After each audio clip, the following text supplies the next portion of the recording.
Hello, and welcome to Gateway to Privacy, a podcast from global law firm K&L Gates, where we discuss the latest developments and best practices in today's data protection, privacy, and security industry. We hope you enjoy this discussion. Please reach out to suggest topics or guests, or with questions about data privacy law. Let me introduce myself. My name is Eleonora Correri. I'm an associate at the Milan office, and I'm dealing with data privacy matters for most of my time. And I am Claude Tenarmango, a partner in the Paris office and one of the coordinators for the Data Protection, Privacy, and Security Practice Group at K&L Gates. Welcome, Claude. Hi, Ellie. Thank you for having me. Thank you for being part of this project. So today we are going to discuss aspects related to Article 5 of the GDPR, leading from a very recent case from the European Court of Justice, the so-called Digi case, which sounds very interesting also in light of our daily assistance to our clients and the requests we do receive almost on a daily basis. So basically, just to give a very brief background of this case, it relates to this company that is named Digi, which is one of the major internet service provider in Hungary, that basically created a new database in which it copied a third of the personal data already collected from his private clients that subscribed to a membership agreement in order to correct malfunctions and all IT technical stuff, because basically following a malfunction to the server, they came up with this idea. Following another breach of this database, they had to notify the breach to the supervisory authority that had been fined Digi with a very high fine for not having erased this personal data from the database once the malfunctions and all the technical tests had been carried out. So, of course, this case opens a door to discuss the principle related to Article 5, most of all in relation to the purpose limitation principle and the data storage principle. In relation to the first aspect, so the purpose limitation principle, this case actually opens a window in relation to the concept of further processing as per Article 5, letter B of the GDPR, and actually also highlights how usually data controllers struggle with being compliant with these principles. So, Claudia, in your own experience, how do you think that data controllers have to, just start assessing when they do take these kind of decisions, such as creating a new database? What might be the steps to be taken? Like, for example, also doing that impact assessment, for example, also in addition to the determination of the purpose of the processing and all the legal basis of the processing? I think we need to take a step back and get back to what Article 5 GDPR really is. Article 5 is basically the 7 tenets, the 7 big principles of GDPR. Some of them are explained at length under the regulation, and others may just be mentioned in passing. But what is important is that out of those 7 principles, which I'm going to restate just for full understanding of everybody, first one is lawfulness, fairness, and transparency.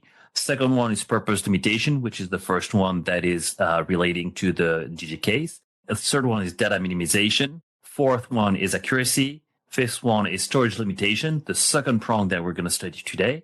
The sixth one is integrity and confidentiality. And the last one is accountability. And so those are the pillars of GDPR compliance, and GDPR implemented something that is not necessarily novel in the compliance area, but for data protection was a revolution, which is setting up an accountability framework. So basically, GDPR does not tell you what you should be doing with the data. In some instances, it will tell you what you cannot do with the data. It will not tell you how long you can process the data. It will only tell you when you should stop processing the data. But ultimately, it is for each data controller to assess what it's doing ahead of time prior even to collecting the data, upon the inception of the data processing operation that they want to implement, and to document and justify what they are doing and how they are doing it. So what is interesting in the Digi case is that in the first instance, when they were in front of the Hungarian authorities, they were found in breach of this principle. I'm pretty sure that the issue was not necessarily so much whether Digi was doing the right thing or not, but what amount of evidence they brought to back up what they were doing. I remember a while ago, we were scratching our brains with a client to try to come up with a retention period. And most of the time, it's going to be dictated by statutes of limitation, because you may need the underlying data for the purpose of a legal procedure. But whenever there is no potential legal procedure on the basis of those data, you have absolutely no reason to keep them any longer. And that's usually what's going to come up last. If you want to demonstrate the existence of or the nature of a contract or the commercial relationship, you may need those underlying data. But if the relationship is done, if there is no potential legal action, then you're going to be hard pressed to find a reason to keep the data. So I think it's mostly an issue of evidencing, of argumenting, and coming up with data processing that are thought about prior to implementing them. If you collect data and then expect to find some reason to process them and devise some data retention period as you go along, that's definitely not going to be compliant. Or it might, but even if what you're doing is quote unquote compliant with GDPR, if you come up with some data retention period, if you have not decided of this period of retention ahead of time, in and of itself, this might be a breach of the accountability principle. Plus, as the European Court of Justice stated, the retention period is also strictly linked to the purpose of the processing. So being very clear about which is the legal basis and therefore the purpose of processing is incredibly crucial, and also facilitate data controllers in determining the retention period. Like, for example, in the case of stake was like, okay, what's the purpose of the creation of this database? Is it because we have to keep providing the contractual obligations, we have to fulfill the contractual obligations with our private clients, or is it actually because we have to correct the malfunctions of the server? And actually, by all the evidences that came up during investigation, looks like that it was pretty clear that the purpose with another one, and then somehow the purposes were related.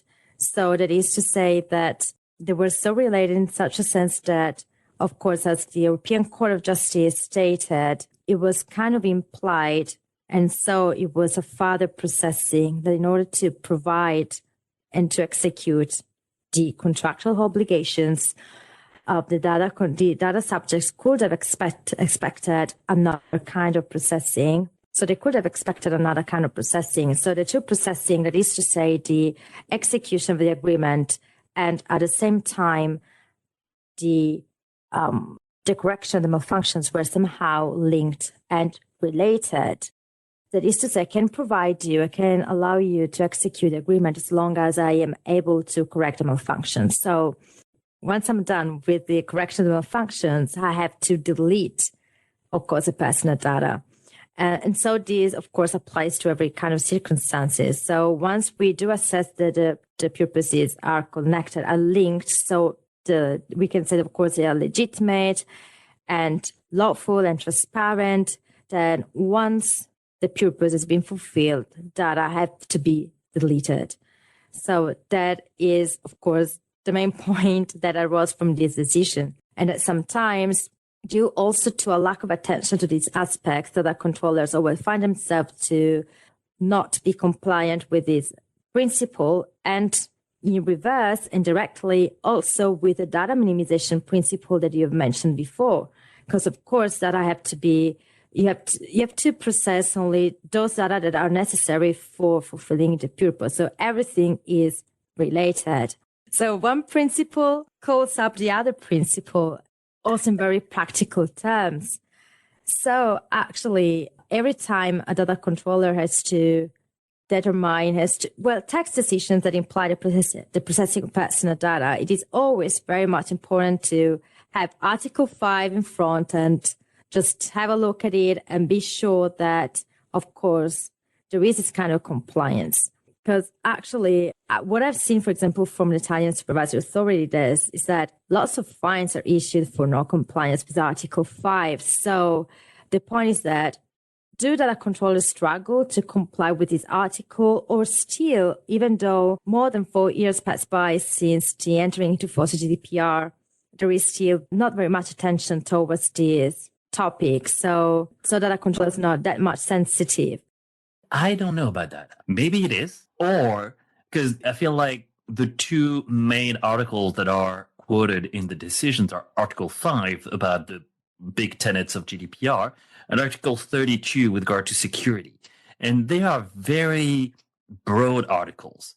So sometimes I think that the reason why they are quoted is because they're kind of catch-all type of articles, and they may help justify any decision that the supervisory authority wants to implement.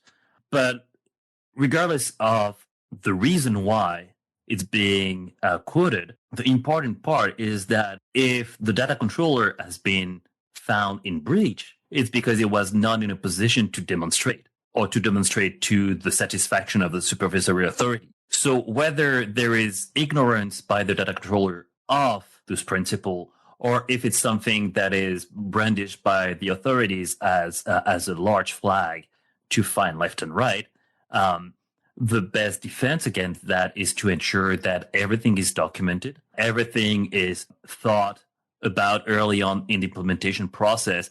And you mentioned data protection impact assessment. And I think this is the cornerstone of the compliance. And even if you do not do like a full-fledged DPIA, which is one of the many acronyms under GDPR, if you do your record of processing activities, that can act like as a mini DPIA. You basically list all the purpose, you list the relevant legal basis, the retention periods, and eventually you can flag as to whether a full-fledged DPIA is required or not. But you got that 360 overview where you can identify the missing pieces in the puzzle that you have. Sure. And plus also, this leads also to another aspect, I think, that is to say that this is the proof that for data controllers and for companies in general, it's not sufficient just to have a bunch of standard documents that can somehow prove they're compliant with the GDPR, because the needs of a company and the needs within a company can change time after time. So also these documents, like the impact assessment, for example, have to be amended from time to time. And so it is important also to highlight that, okay, what has been done in the past may not be now enough, because things have changed within our companies. It's clearly a movie. It's not a photograph. And in the case of Digi, what the court highlighted is that there was an initial data processing activity implemented, and then there was a secondary one. And if the company had maintained the relevant ROPA, relevant data protection impact assessment, and demonstrated, also the adequation of the secondary processing to the first one, if everything had been laid out, I'm not even sure that the Hungarian court or supervisory authority would have had anything to say, because everything was laid out for them to see. Everything was transparent. Everything was documented, as everything should be under GDPR. And basically, as everything that is legally related, the more you have written proofs of what you're doing, the more you can avoid to be fined and to be, to be fine in general, like also like legal civil proceedings, it's the same. The more you do, you are very disciplined in collecting all your documents, all your proofs, the more you actually protecting yourself and your company. It's one of the few instances where having written documentation really matters. Unlike a divorce proceeding, where usually anything that is written is incriminating. But you're right. I think GDPR compliance and the underlying documentation should stem from a litigator's point of view. How will the supervisory authority react to whatever documentation you have? If you do not have anything, they'll probably react badly. And look, I was talking about the Article 32 about the security measures. Even if you haven't suffered any data breach, the fact that your interface is not secure enough will be a ground to evidence a breach of GDPR, because your passwords are not long enough, because whatever thing may come up to the mind of the supervisory authority, it can be a breach of security, and it's very broad. So you should know what you're doing, how you're doing it. All the stakeholders within a company should talk among themselves. Like, too often I'm seeing the IT department, the marketing department, the legal department, and it feels like they're speaking three different languages. And I like to, and I know you're going to like that because you're a huge Star Wars fan, but I'm basically the C3PO for my clients. I'm trying to, be the protocol droid of my clients and get everybody to, first of all, talk among themselves, but also come up to talking with the same language and understand the in and out for their compliance. Yes, definitely in these circumstances, it is better to be more R2D2 droids that is more active, more clever, and it has got a solution to every kind of problem. So that is the kind of approach you have to have an overview of the situation, the context, and then also understanding which are the measures that you have to adopt. And especially nowadays with a war that we do have in Europe, with also many like security breaches that company have experienced the last month, also having a policy within the company that highlights how to use the tools, how to behave when receiving such a kind of emails is incredibly important. And as a matter of fact, also this relates to educating your employees in relation to the processing of personal data. Like, for example, in the case of Stake, Digi decided to create a new database. So I'm wondering which were like the employees within Digi that had access to this database. And most of all, how, if they were educated, actually, if they were trained on a GDPR point of view, if they wanted like all the compliance aspects. So like this case, of course, offers lots of ideas, lots of questions mark, but it also reflects the daily challenges that every company has to experience on a daily basis. To wrap it up, I think we can also use another Star Wars quote, which is, "This is the way. You should document, and this is the way." Yes, the Mandalorian approach. That should be the title of this episode. So, yes, these are our observations. And in summary, it is always important to identify the purpose of processing, the retention period, to train your employees, to document every kind of processing, as this is a way to protect yourself from possible fines. For every kind of assistance you do need, you can count on us. So you can definitely reach out to us. We will be very happy to advise you on this privacy stuff. Hope everyone enjoyed this episode. Claudie, many thanks for your participation. Thank you, LA, for hosting it. And may the force be with you. May the enforcement be with you. May the enforcement be with you. So see you. See you soon. Yes, at our next episode. Bye. Bye, everyone. Bye. Thank you for listening to this episode of Gateway to Privacy. To listen to past episodes and receive notices for new episodes, subscribe by searching Hub Talks. That's HUB Talks in your favorite podcast app. Tune in next time for more data privacy insights.